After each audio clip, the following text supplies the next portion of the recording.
All right, people. It's that time and that place in the universe again. Another episode of Iris of Our Eye. This is gonna be 46. I'm pretty sure. Pretty sure 46. So that's pretty fucking awesome. 6 more to go, and we're reaching our goal of a year's worth of episodes. Even though it took me like 2 years to make it that far, or whatever. Right now, yeah, I'm sitting down with Wheat is what he goes by on artistically. Um, and I met this person, I believe, through Threads originally and Instagram. So this is our first like digital face to face sit down. Mhm. Um, he is a writer, uh, podcaster, rapper, musician, beat maker, man of many hats, such as like myself. So I am loving the multi-dimensionality of his endeavors.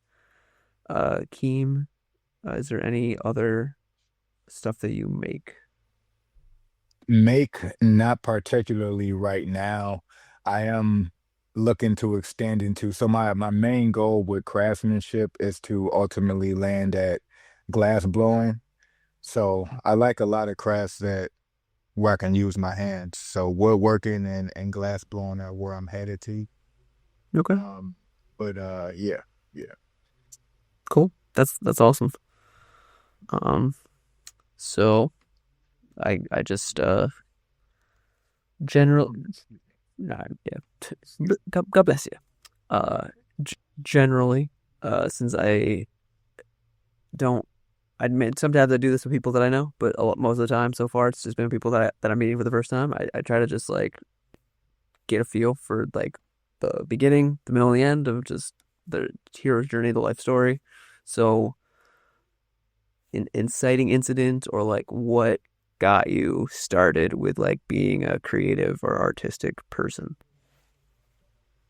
Yeah, that's a good question. I feel like if I had to give a nucleus for it all, I'd probably say the transitioning in my life. So I started off in Chicago, of course, in the inner city. And then when I was halfway through third grade, I ended up transferring to the northwest suburbs Mm-hmm. for 5 years. So I went from a public school in Chicago that was dominantly, black and brown. And then I ended up being like one of two people of color at a dominantly white school in the northwest suburbs. So the differences, the culture shock, the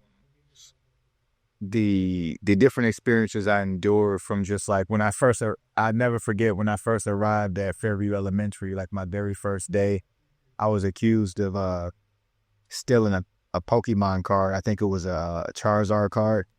Uh, and I had never even seen the person or like even walked into a class yet. And so um, it was kind of like a way to get me already like to be in detention and not around the students. You know what I'm saying? Like right when I got there. But it also introduced me to Pokemon. So like which I still am a fan of Take the to this day. take the good with the bad, I guess. And I asked, when I asked what it was, they were like, it's a like and I guess because I didn't know what it was, they also were like very snarky, like it's a dragon Pokemon, and I was just like, I stole a dragon. You so like, and I didn't understand what was happening. So that was my first experience, but I will say that I when the principal told my aunt, they just believed it, didn't even give me a chance to explain that I never even like, because they dropped me off and then zoomed off to work. Mm-hmm. I was living with my aunt and uncle when I was in the suburbs. And my mom stayed out in Chicago. But yeah, so that, and then going from that introduction to kind of making friends and kind of finding my pocket to kind of counteract everything else, and meeting people who were like a lot less prejudiced or even racist, was good for me. And then when I came back to Chicago for high school, it was like the equal opposite effect, right? So now, in that area, now I'm white, like now, now I talk proper. I have a lot less rhythm than I probably would have had if I stayed, um, and that was evident. But what saved me was football and actually just being generous and my intelligence, being able to help people, like stay on the football team. I was able to tutor people. I started community organizing when I was in high school because um they tried to end the contract for the low income building that we lived in, but there were two other ones that they were trying to sell to development. And I ended up joining a nonprofit lobbying for them to not terminate the contract. So we ended up winning that campaign, and the buildings are still up today. So all of those different things happening, and like all of this was like before I was even 18, So um, once I was 19, I was a head youth organizer. So my voice was more important than ever from like 19 to 26 because I was using it to galvanize people toward, community actions or to help fight against, injustice and different happenings and like social justice issues around Chicago. Um, and in the middle of all of that, I would say earlier on in the beginning, when I was kind of silenced in that pocket in the northwest suburbs, my voice kind of developed. So I would write a lot more so. I took to the journal. That's how I expressed myself. So I wasn't old enough to really talk back to adults or really like keep arguing for my own sake because I know what the truth was, like what was happening in the classrooms and what wasn't. So I wrote. And then once I was in high school and there were classes like drama class and there was a poetry team and Louder Than a Bomb was happening at that time when I was in high school. That's when it started, which was a citywide. I think it might have been statewide youth poetry slam that happened in high school over here. But that was happening. So I had different avenues and outlets to kind of start practice performing. I did stage when I was in the northwest suburbs. I was the white knight in the school play, which was very funny. Alice in Wonderland. So I also did stage theater. I kept doing that once I got into high school, and I actually kept doing that just in my career as well. But all of those different mediums and like transitors I had with art, from hitting the stage and acting to writing in secret and private to being able to vocalize it on the stage, all of that kind of formed my artistry and craft. So I figure as long as it's a form of expression, I'll find a way to put myself into it and make it the apparatus for what I want an audience to feel or what I just want to transmute as far as like energy and expression. Right. Yeah. No, that is the artistic, not plight, but just experience or like duty, maybe artistic duty to Yeah. to take any experience or every experience and see how it fits together in the mosaic of your life. And maybe depending on, I mean, you were from a very early age sounded like you were just kind of thrust into being a mover and shaker of the wheels of levers of power, but also like the wheels of culture, more so, and how that like influenced you and things. But Yeah.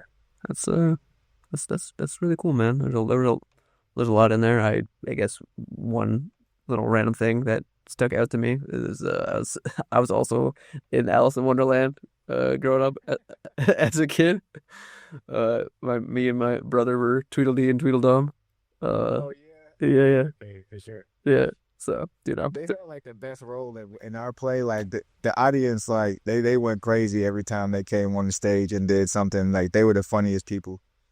yeah. How do you do and shake hands? Like it's a banger. It's a good time. It was a good time.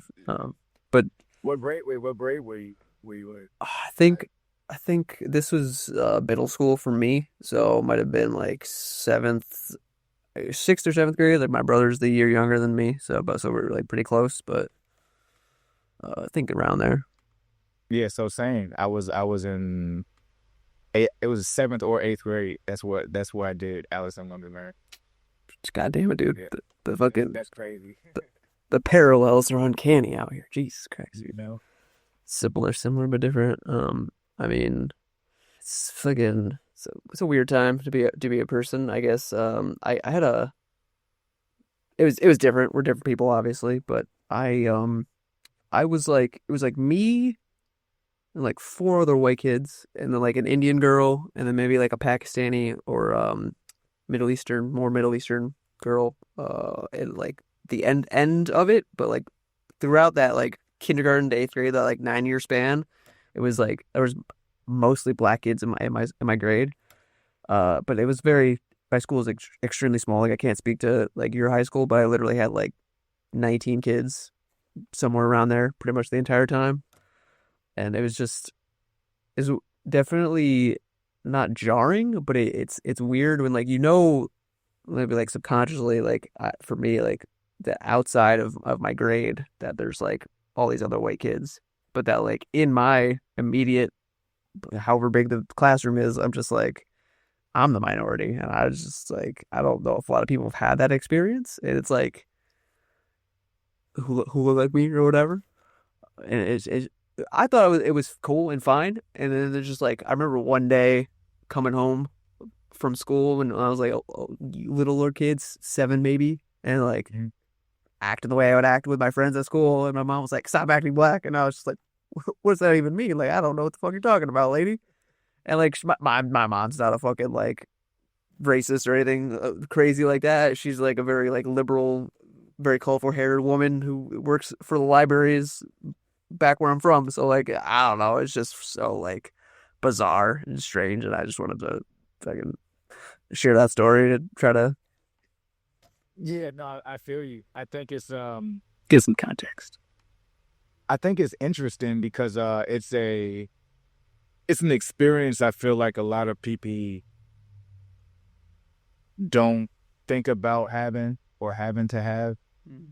Uh and it does show I think yeah, I think it's a good starting point to kind of just see, and not even like in a malicious way or like a tit for tat way, but just like to just experience it, you know, like and I think that even the layer that you added to it where you said like even knowing what the rest of the population is outside of this, you still have like there's still a direct impact.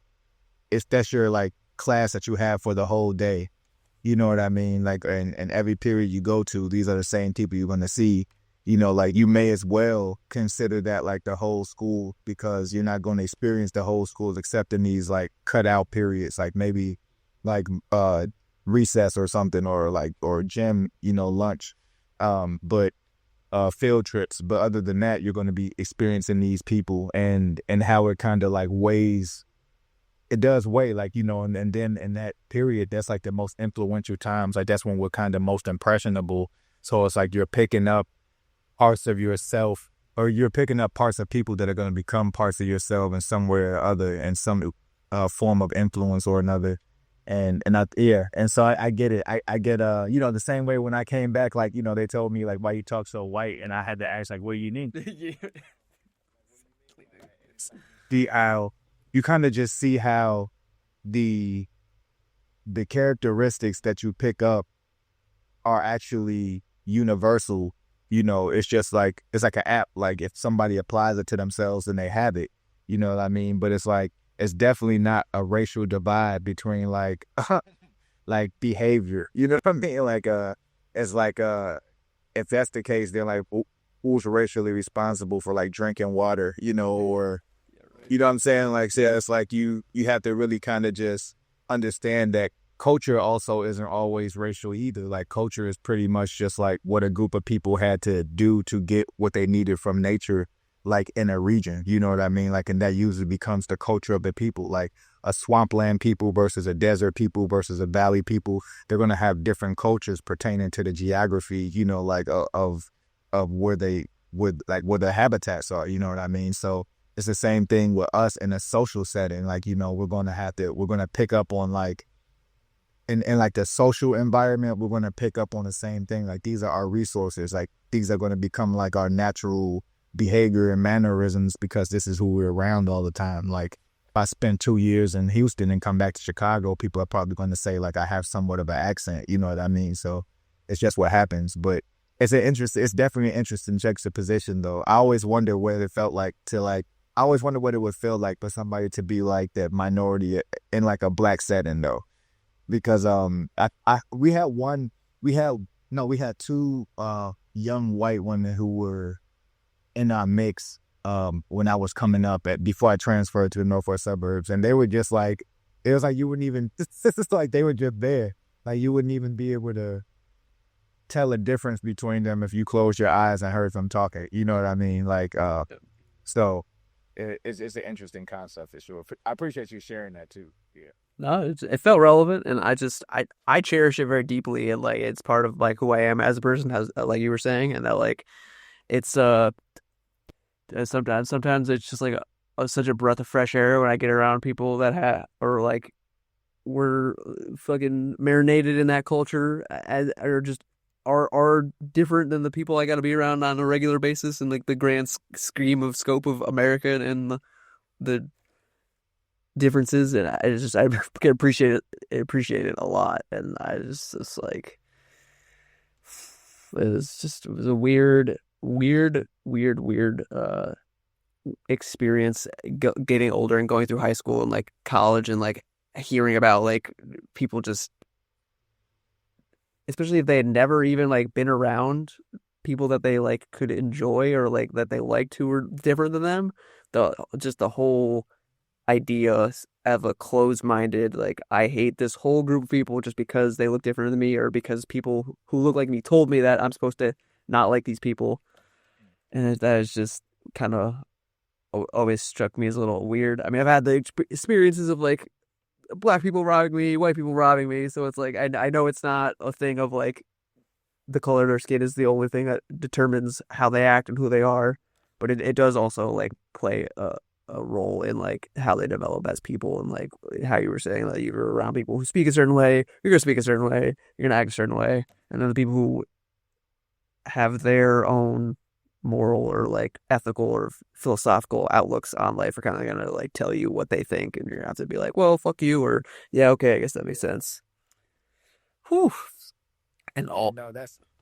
I'm my bad. Go ahead. no, I was just gonna say, and all that like sort of like is kind of the meat and potatoes or like the organism of art is like this thing of culture and like how people like there's just I don't know, it's a stereotype per se, but I just know that a lot of black people like love anime, and like I love anime, and like that comes from an Asian culture that like transcends or isn't even a part of America. So it's like these things of culture, is these staples or these like pillars, like can transcend what people feel like to be like maybe strict boundaries of like, oh, you look different than me, like you're black or you're white or you're brown, and like, but like you can like things and be a part of subcultures of people that aren't divided like that.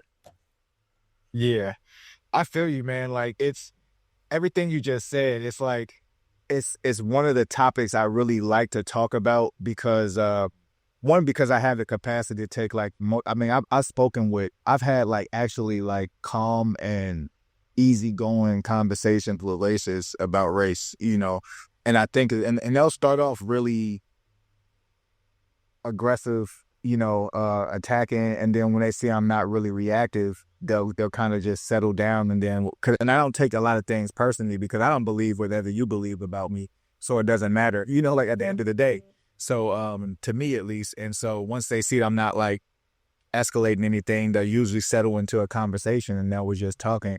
And it might not even be to get anywhere. It's just like, and then at the end of the day, you'll walk away and like, I just had like a calm conversation with somebody I hate. You know what I mean? Like, and maybe that'll at least change your mind. But I like to have this conversation a lot because the interesting thing with me is I understand it from like the same way I kind of went into nature with the culture and everything like that. I see it through that lens as well because whatever happens in nature, I feel like it's going to happen in whatever we do, whatever we develop on top of it, right? Because it is the source of pretty much everything. So when we talk about like racism, we can talk about it being like a structure or construct. We can talk about it being kind of like a lot of people have been bringing up that ideology where they say that if you're a racist, it's sort of like a mental imbalance or it's like a sign of lower intelligence. And then at the end of the day, though, it's like you have to think about wherever there's a separation, the separation doesn't matter as much as what you wedge in between it, right? And so like what people are doing is they're responding negatively to differences. It's not just at race, right? It's about size, it's about appearance, it's about class, it's about, you know, what you have, don't have, it's about what you agree with, what you don't agree with. As long as it's different, there's a conditioning on the people that has them respond to difference with negativity, usually aggression, you know, like, and so when I look at it in that way, I look in the animal kingdom and I look in nature and I think that like that's typically what happens as well, right? So it's like there's either species who are considered the prey that will respond to difference through fear, cautiousness, and usually retreat. And then there's the prey, the predator that will respond to the difference through aggression, attack, you know, like in a more invasive curiosity, right? Like with the understanding that at any point wherever I am can become my domain, you know, like in that type of sense. So I feel like it happens in nature. Like you observe a people, like you see them be away, you know, you might start to think logically or like schematically that at the end of the day, if you wanted them to do something, this is what will have to happen. You know what I mean? Like, and I think that that's kind of just, there's nowhere in nature where what we do doesn't happen. Like you had Venus flytraps that literally trick insects into coming inside and then they're out of there. You know what I mean? And a lot of different parts of nature show us what nature is capable of, and we're people who operate through our natures. You know what I mean? And so I think that racism, even no matter where you place it in the spectrum of ideologies, like again, like I said before, as a construct, if you think it's inherent in people, like it just happens or whatever, it's literally in that same realm of like nature. You have people if they are racist, it's going to operate through the nature of that person. You know what I mean? Like if you're a kind-hearted person, your kindness is going to it's still going to operate through your nature, right? And so that's just how I look at it. So it's easier for me to take it more lightly than other people take it, you know, like, or at least I observe other people take it, because I think that it's an energy that's already in the realm of existence. You know what I mean? Like it's just showing up through people in the way that it's showing up. You know, like you have little animals who don't rock with each other for real. Like, you know, like literally like, I don't want to be over there by these dirty, you know what I'm saying? That's how they literally think of them like that. Like these are the dirtier and like elephants. They treat us like we're babies, like, you know, like, and then they treat other animals like they're filthy and they don't understand. Like some, you know, like, so it's like this thing really does happen. You got whole animal kingdoms with sub societies and like feelings about each other and, you know, like whole relationships. So I think it's more ancient than we think it is, because we're experiencing it in our current like bracket of time. It's going to go back like from slavery to now. We're experiencing that in our era of humanity, but we're not thinking about like all the nature, all the energy that we always say, like it has to continue to transfer. The energy doesn't get destroyed. So it's coming from somewhere that pre-existed us, regardless of who's operating through it now. And again, like that just alleviates so much pressure for me to try to figure it all out. It's just like, this is just the iteration of it that we're experiencing in our bracket, you know.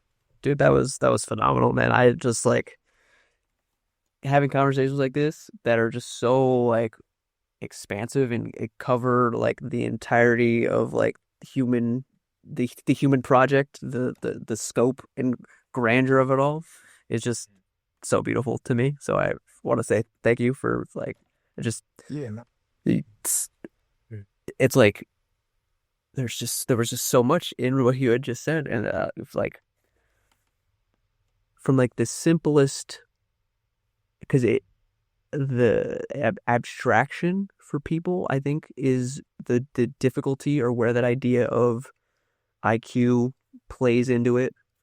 That like people who can't get out of their immediate, this is my experience and this is how I think reality is, so that's how it is, are the ones who want it to just be a cut and dry, black and white, simple, racist epithet. You look different than me. I don't like you. Whatever. But then to the like grander point of like how diverse societies or multicultural societies kind of try to hold themselves together.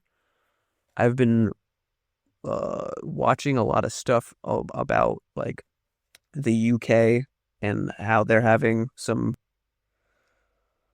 problems, which is with migration, and like that's putting it fairly lightly. I don't know if you are familiar with anything that's been going on over like the past like 20, like basically my whole life, 30 plus years. But it's kind of coming to a head that, and that they, I don't think they're going to be able to avoid uh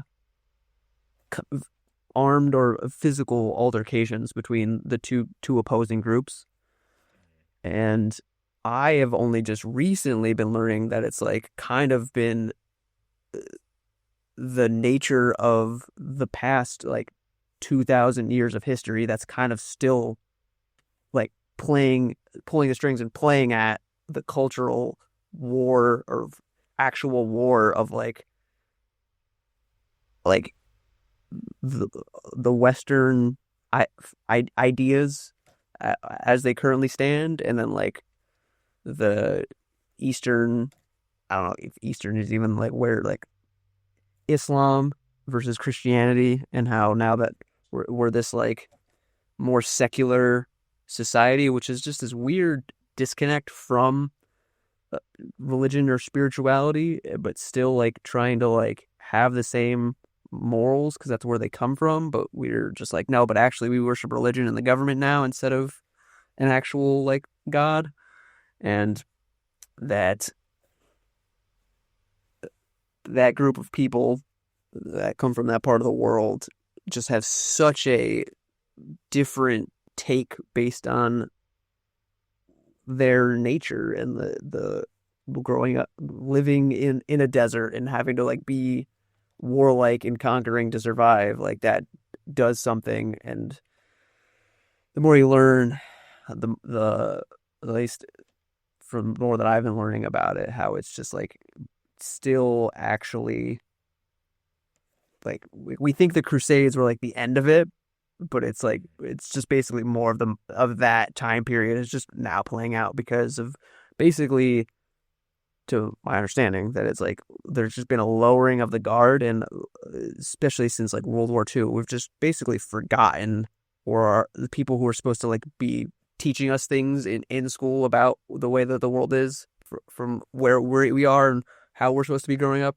proud of being part of this culture, that it's they've been like wrung out and sort of like flushed down the toilet and put aside, so that I don't know, profit maybe it seems to be the thing that everyone holds as sacred nowadays. And I don't think that's the best thing for the human spirit. If the condition is just this like disgusting, we're gonna like put people who don't like each other together and like let the poor people fight amongst each other. And I think this hopefully is good. Now that I'm gonna get off my soapbox, tying it all together, that the only color that matters to people in power is green or red, because like green is like profit, money. We can just like pay and manipulate and do the things with those strings. But then red is like if you can get people angry at each other and fighting and never looking up or never thinking about how they got to this point in history, then like they'll just be easier to control and like go along with the current stories in the not so true news. Yeah. Man, like I think of of everything that you said, I think the most meaningful part of it was like the exhale that you that you had, because like I feel like of all the things I understood that most, it's like you realize how intricate it all is, right? And how layered it is. And then like the more you talk about it, the more you realize you can talk about it. And because it's like you're going to keep accessing like another layer of how we either once were, how it was before we once were, how it is now.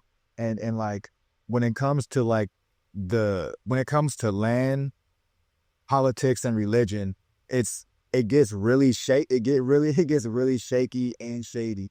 You know, even just the idea of like religion is like really like religion. It's like you're realigning with an army, right? Like so it's like I always look into base word, especially as a wordsmith. I look into words a lot, you know, like and what they mean and where they come from. But when you said the Crusades weren't like the end, it's like that's one of the things that I feel like is so misrepresented in American history. It's like Europeans being tied to like the origination of chattel slavery when it was like the first, like Portugal might have been earlier. You know what I mean? Like, and if you want to consider that European, I don't know if anybody does. I don't think anybody ever has, but Oh well, I mean, it's got to be right. It's on the continent. It's that weird little thing attached to Spain. Well, there's just I'll definitely let you continue, but just the idea that the fact of the matter is, a lot of Americans, no matter what color they are just kind of dumb. And you could say Portugal, and they couldn't even point it out on a map. So yeah, you know, and so like when I look at that, because I like that's what I think. I don't want to put too much. I was just gonna say like older, a more historical South America, right? You know, like I don't want to say like currently because there's a lot of places like Colombia that really have like dug into their African roots, you know, because there were African kings who once, you know, like commanded a lot of territory in Colombia and other South American countries as well. But you know, when you look back into history and not even just looking back, you can really pinpoint how everything kind of progressed, right? Like even how we ended up at the clash of Eastern versus Western philosophy, medicine, whatever you want, like, you know, like a lot of different things. The fact that we measure units of time and like temperature differently in different parts of the world and we're still one species. You know what I'm saying? Like, so it's like when you think about all of these different clashes, you really kind of come, or I will always come back to the same understanding, right? Like this is literally what the Matrix is, right? It's it's all of these different energies and tensions, like natures, you know, past histories, all on the same grid, all directional and just crisscrossing and we intersect here and there, and sometimes we clash and then implode, sometimes we clash and collaborate and merge. It's just like it's just happening. When you were born, when I was born, there was nothing we could do to prevent us from getting to right here because everything was already happening around us, right? So it's like we were born in a pocket of energy that was going to shoot forward, and we were going to always be on this trajectory because it was already woven around us, because somebody had already intricately woven this together. And it's something that, like, people say conspiracy theory, and I don't think they really break that word down, like what conspiracy means and what theory means. What conspiracy is, and it's no longer a theory when it's happening, right? It's just conspiracy.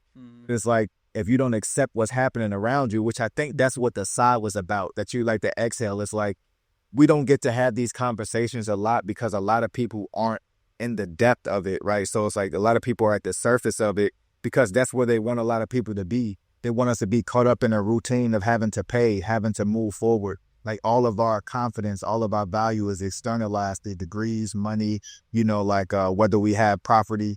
And it's never about like whether or not you could survive like a moral compass shift regionally. You know what I'm saying? Like, what if it was no longer about capitalism? If capitalism crumbled, what, and you, like, who could you depend on that you were dependent on during capitalism? Like a lot of things would change, right? A lot of things would become about humanity and ethics, right? It would become about integrity. It would become about a lot of things that you don't have to have right now, right?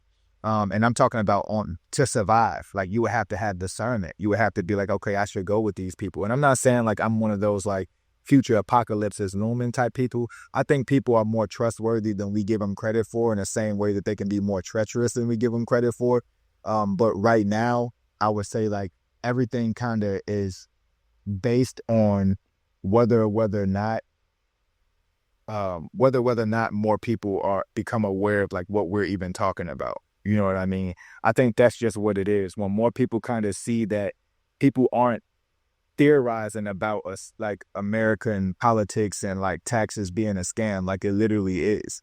Right? It's like that's not a theory. You know what I'm saying? Like it might be something you want to reject as a reality, because then a lot of other layers of your reality will start to shatter in a domino effect, and then you'll find yourself like us, like damn, you know what I'm saying? Like with all of this shit of this happening around us is just here, and we're just in it, and we don't really have a lot of choice other than to make sure we can survive, and that's what they lean on. Like so, like what you were talking about when you talked about like the people who are, it's not even just people who are from the desert willing to like who have this nature to kind of like survive in a more gritty way.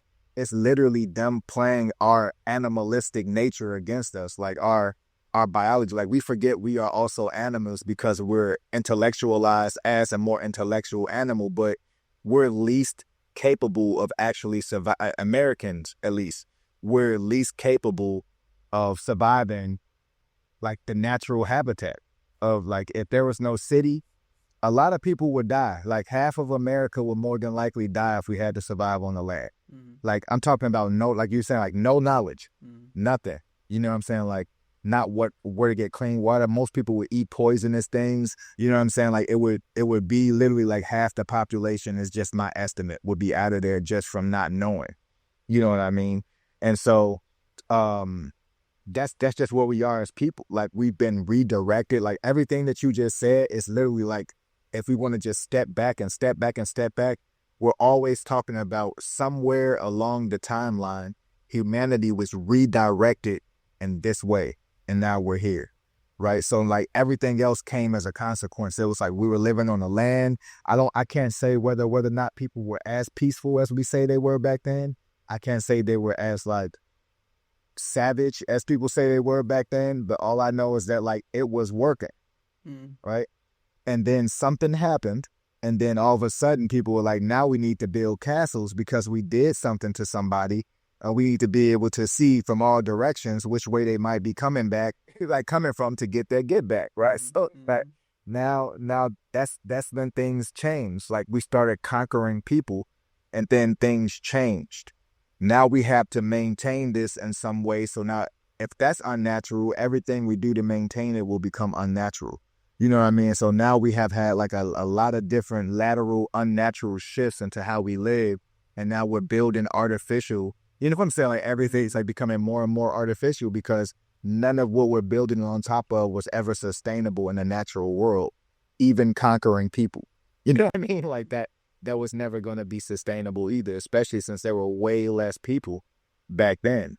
And we were just giving up like 50,000, 100,000 per war. You know what I mean? Like, and yeah, man, like, anyway, my bad. I could talk about that all day. No, man. Like, it's so, everything is incredibly contextual. And like that was so, oh geez, and something to do with something, or maybe, I don't know. But oh my God, yeah, no. So being, I think being a man of the time is important, but then also being able to like look at the past and the future and like learn from the mistakes and try to like create a better avenue for the ever expanding human like people. Oh man, the point about conspiracy theory, and you use or seem to be a practicer of green language, or I think that's what it's called.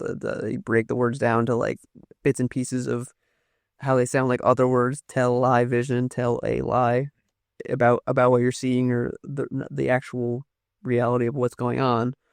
And so the notion, or where the term conspiracy theory even came from for the uninitiated, because a lot of the problems, I think, with the people pulling the strings and the people who would be involved in things considered conspiracy theories is that they hoard and hide, create secret societies and occult knowledge, hidden knowledge, which requires you to have this like weird, almost it's tough paranoia or schizophrenia or like this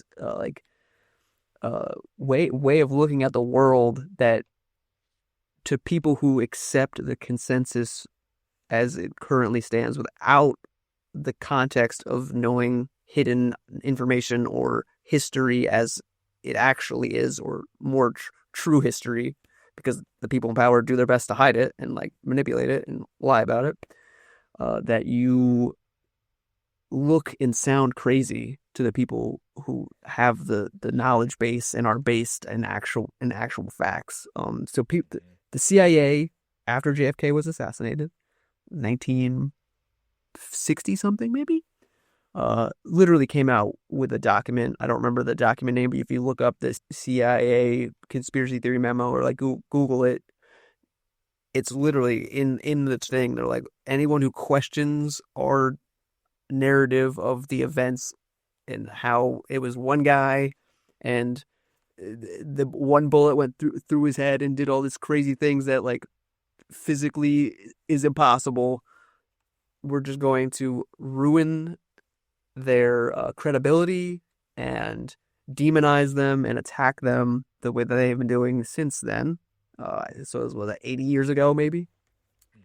And whew, yeah, it's people are definitely waking up. I mean, just the fact that like we can have an open and honest, real conversation about things like Jeffrey Epstein and his whole like endeavor that he was on and what he was doing and how like that ties into literally the guy who's the president right now, people who have been the president, and so many more people are now at least open to the fact that they don't think that the things that they're seeing on TV or that the internet is a closer like snippet of truth than what people for like the last 100 years have just been accepting as the people in power are somehow like no more are better than us, the elites as they like to think of themselves as, and that like they have stripped themselves of the myth of divine right of kings, but it's still basically there. That was somehow we think that like people who are super rich just like are the people we should be listening to and like following. And yeah, to the point of if the power went off and you couldn't buy food at the grocery store, like people are dying for sure. Like there's no way if ands or buts about it. Like it's been literally yesterday I watched a whole podcast about how the people who are creating AI aren't really doing it ethically. It's like because there's no the threat it poses is so beyond the scope of most people's like understanding. Like even my like our minds can't imagine something so intelligent that it like the example that the guy was using was essentially that like if it's kind of it's jarring and emotionally like should make you think a little bit, but that like if you were to kill your dog and or your dog was to think about how you were going to kill it, it would only think, oh, this my person is going to like bite me to death, because that's like the level of that a dog is capable of. Like I kill things by biting it, so they would probably do that as well. And the way that we try to understand AI is the exact same thing, that like it would create a virus and like release the virus, or like it would drop the nukes and blow up everything. It's like it's it has the potential to be so intelligent that we can't even comprehend how it would go about annihilating us if it found that that was what it wanted to do. And part of me still wants to like be the ostrich and like bury my head and like ignore it and act like it's not gonna do the things that the guy was saying it could do, or that how disruptive it's going to be to our way of life, because I think that's kind of the crux of what I'm getting at, that like all this history is leading to this point and the future is what we make of it. But if there's this giant like if robots are so good at doing everything that no one needs to work and only like whoever owns the robots up into the point of where the robots become sentient and decide that they don't want to work for us anymore, becomes so wealthy that they're the only group of like 50 people that own all of the money. It's like, what is culture? What is society? What the fuck are we gonna do if all of this shit is happening or going to happen? And I guess like trying to tie all of this craziness back into art being, is AI art even art? Or like, if like, I don't know, man. That's just, I'm trying to. No, it's and again, like and don't worry, I definitely understand because it's like not it's never going to be a concluded thought because there's so many things to get to. But yeah, working backwards to answer the question, like no, I don't think so. AI is really like a lot of times when we are interacting with AI, at least from the people in my immediate like perception of reality, like the people who I'm able to observe, they're usually interacting with the language model, right? They're not always interacting with just like a small, like a low fidelity coded, programming that's just doing one specific task. They're usually talking with something that can gather language, understand language, and then give you the language back that answers or explains whatever you're asking to be answered or explained. And so, for example, I got accused 3 times this year of being AI. Like one, I showed up to an event and they're like, "Oh, I didn't think you were real. I thought you were AI." Like and literally thought I was just like being created as an image. Like and communicating with somebody who like a person who I was kind of like a woman I was kind of flirting with. She accused me of being AI because of my response. She thought that I entered it into a prompt and responded to it through that. So I screen recorded me responding to the message the next time so she could see it. And that was just as a joke, but like, yeah, like it's really integrated. And so I think that it's a tough question for me because I consider art to be like just transcriptions of life, like what we live and how we express it creatively. And then AI is more so like a sterile version of that, like it's more directed.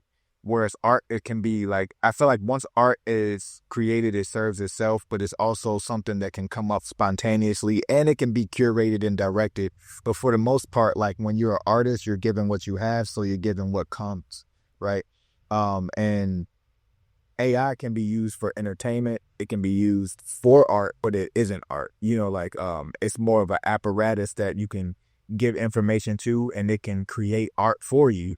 You know what I mean? Like, and that art is going to be considered whatever other people consider it. Like, I'll consider it art because you're still on the other end. Like, this is still life, and you're giving it.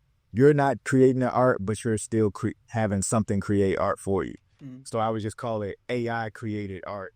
I wouldn't call AI art, like, No, I literally. mean, like, and so that's what we're dealing with. And so, yeah, that's what I think AI is, man. Like, I think it's going to be as dangerous as the people who created it or as useful as the people who get a hold of it.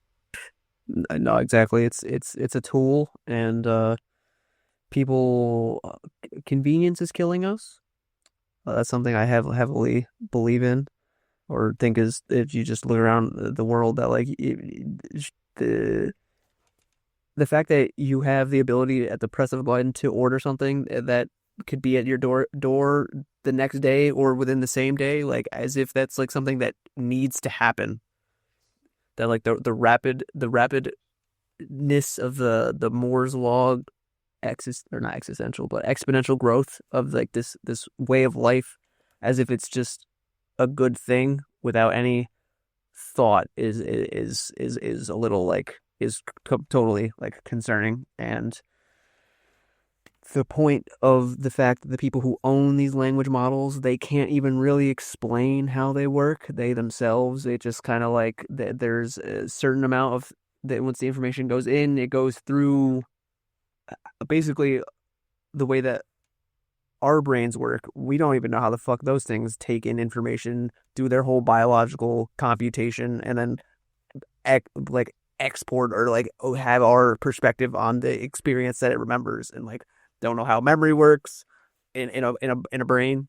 and then that exact thing is mirrored and on a silicon brain. All of these servers and things are connected together, and like the information goes in from the internet and is constantly being fed.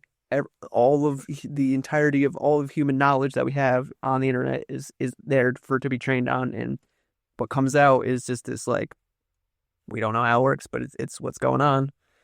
And the guy, hopefully I'll either put on screen or like like link it in the description of the interview with I think it's a Diary of a CEO was the show that I watched. But the guy, the doctor who was studying like the safety side of this whole thing is like it basically you can't have a general super intelligence because that'll be the point where you can't put the genie back in the bottle and everyone will be society will basically be ruined, or we don't know what the fuck's going to happen after the singularity. But it could be just the fact that like you have like very, very powerful I think he might have said relative intelligences, that these things that are like incredibly good at like playing chess or like whatever the thing is that the AI is very good at. It's really good at this one thing. Like that's it, because that's what the tool we needed to do is. Like we shouldn't be trying to make ourselves obsolete for the fact that like only the people who own the shit are gonna be able to get so rich from it that we just destroy ourselves. Like it just there isn't, and again, it's like not the frog in the well or the frog in the boiling pot of water where you're turning it up a little bit. It's kind of that a little bit, but it's like people are either unaware or it's just so like you have to survive as a person, and like that requires so much energy to do that you don't even have like the time in your week or your day or your month or your year to like do anything about it. There's like the group that the guy had said, I think I'm gonna try to go back and find the group to that's like trying to protest and like make sure that it's done safely and that they don't do the fucking the thing. But man, dude, I have to kind of unfortunately like hit the brake pedal here and stop this, even though I don't want to. I would love to just do this for another 2 hours and make it a 3 hour Joe Rogan style thing. But I gotta go do my normie job and like try to fucking survive and pay my bills and shit. But I got one final question. Um, actually, technically, I got two now, so I got two final questions. And then I want to just say this now before I ask you the questions, that I want to invite you back on when I do season 2. I'm gonna either make them longer or like just try to like figure it out and actually like dig down into the stuff that, because I didn't get to like normally any of the shit that I would have wanted to talk about the art. We talked about really important shit. I'm not saying we didn't, but like it was like a whole other thing that I got one other dude I need to do this with, so I'm gonna put you at the top of the list. Be season 1. My friend Nick Trevino and you, the first 2 episodes maybe, or maybe the first 3, because I got somebody else I want to make the first one first. But to get to the last question, I'm gonna edit this down to the hour, and hopefully, I don't know what the fuck, but question: if we were to die, what like idea, notion, theme, message would you want to leave as like a um not like a memorial, but like a thing of like if it could be beamed out to all 8 billion other brains, be like, hey, person, take this with you on your hero's journey, and like if this is really important, this is helping me. Like, what advice would you give to like the listener or like your future self? And then I got one other question, and then we'll do like the shout outs of letting people know what you got and where they can find us. For sure. Yeah. And I'll keep it kind of short and sweet. You know, like I would say, like, love was worth it. That would be my message. Like, love was worth it. And just a small piece of context, I would say, like, being loved unconditionally by somebody and loving unconditionally, like, is one of the most transformative energies I've ever experienced in my life. When you can literally feel that like somebody's not judging any part of you, and it's just like whatever energy like your vessel has, they just want to care about it, you know, and you feel the same way. I think that what building yourself up to experience that is completely worth an entire lifetime. it is worth that. Aho, that is extremely crucial information. That might be the whole reason, whatever you want to call the creator, the fucking divine architect, the god, or the prompt engineer in the sky. Didn't even talk about simulation theory. I'm just laughing at that whole idea, but uh, made it just so we can experience love. Yeah, I think I just want to maybe just add that slow down, slow down, and really like tune in to what's going on in your system, and that like if you know yourself well enough, that everything else will kind of just fall into place and make sense on your life spiral upward or downward or whichever direction it's going for you presently.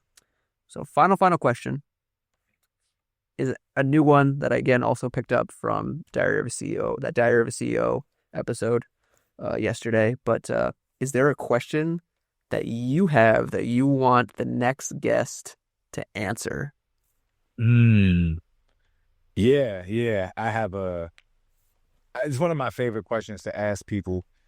So ask the next guest, when was the last time they cried and it wasn't from pain or sorrow or any negative emotion? So it doesn't necessarily have to be from joy either, but just like a neutral to positive emotion. All right, so I'm writing down, when was the last time you cried that wasn't from pain, sorrow, or any type of negativity? Yeah, Yeah. There we go. yeah, that's in my mind like what like a tears of joy. Obviously, it would be like a stereotypical thing, but like just something so breathtaking or beautiful that you're just like overwhelmed by it, that you're like, swept away in your own thing. You know, it's what I'm Yeah, imagining. it brings up good conversation. It brings up good conversations. Yeah, that's phenomenal. I'm gonna definitely enjoy that, and I really appreciate you taking the time and energy, Keem. What? So let the people know where the fuck they can find your art, and what kind of art they're gonna find when they get there, and then I'll say my last little blurb, and we'll wrap it up. Till next time. For sure. Yeah, man, I appreciate you having me too, man. I'm sorry for the delay and everything, but like I'm really glad that we got to do this. Uh, so people, you can find me at KiemofWheat, KiemofWheat.